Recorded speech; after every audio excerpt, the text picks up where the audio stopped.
आर्थिक बाजू सातत्यानं लंगडी पडत असल्यानं कटोरा घेऊन पाकिस्तान पुन्हा आंतरराष्ट्रीय नाणेनिधीच्या दारी गेलाय।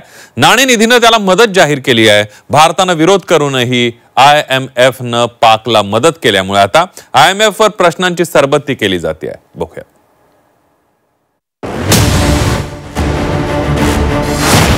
IMF कडून पाकिस्तानला $1 अब्ज निधी।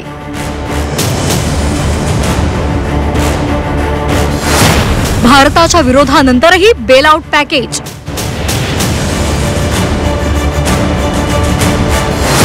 कंगाल पाकचा IMF कडे भिकेचा कटोरा। गेल्या अनेक वर्षांपासून पाकिस्तान आर्थिक संकटात आहे। कर्जबाजारी पाकिस्तान सातत्यानं आपला पदर आंतरराष्ट्रीय नाणेनिधी अर्थात IMF समोर पसरत आलाय।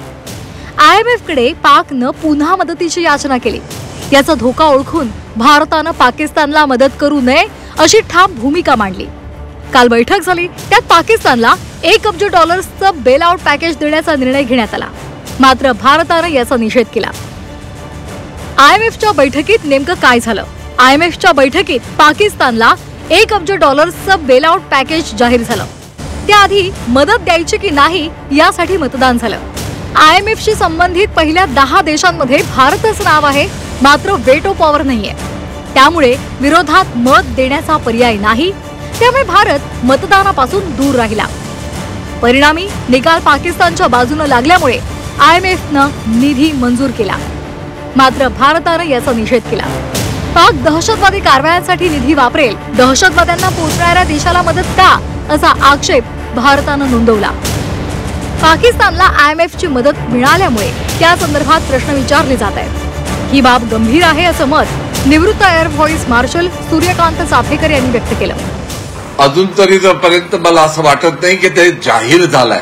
त्याच्यावर चर्चा सुरू होती आणि भारताने याच्यावर निषेध नोंदवला होता। जर IMF सारखी संस्था पाकिस्तानचे आत्ताचे कृत्य पाहून तरीही त्यांना बेलआउट असं काही पॅकेज देत असेल ती आश्चर्यकारक घटनाच मी म्हणेन। कारण सर्व ते पैसे मिळाले पैसे ते युद्ध सामग्रीत लावतील आणि त्यांचा आतंकवाद्यांना जो पनाह देण्याचा उद्योग चालला आहे तो सतत सुरू राहील। त्यामुळे पाकिस्तानचा दावा कितपत खरा आहे हे वेट अँड वॉच असंच पाहावं लागेल। भारताचा विरोध डावलून आंतरराष्ट्रीय नाणेनिधीनं 8,500 कोटी रुपयांचा निधी पाकिस्तानला का बरं दिला हे जाणून घेणं महत्त्वाचं आहे।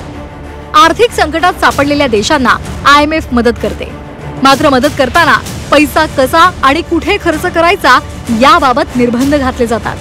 त्या देशाला संरक्षणावरचा खर्च कमी करावा लागतो। निधीतून नागरिकांसाठी रोजगार निर्मितीच्या योजना राबवाव्या लागतात। अधिकाधिक कर वसुलीचं उद्दिष्ट असतं। अर्थव्यवस्था स्थिर करण्यासाठी त्या देशाला उपाययोजना कराव्या लागतात। 2023 मध्येही पाकला IMFनं $7.5 अब्ज ची मदत केली होती। त्यातून अर्थव्यवस्था सावरल्याचं पाकिस्ताननं सांगितलं। त्यामुळे पुन्हा कर्ज मागताच ते पाकला दिलं गेलं। मात्र सीमापार दहशतवादाला केलेली ही मदत होईल, तसंच यातून जागतिक मूल्यांची थट्टा केली गेली असं म्हणत भारतानं आपला निषेध नोंदवला। या पैशांचा विनियोग पाकनं योग्य कार्यासाठी दाखवला तरी त्याआडून दहशतवादी कारवाया वाढतील अशी भीती भारतानं व्यक्त केली। ब्युरो रिपोर्ट, झी 24 तास, मुंबई।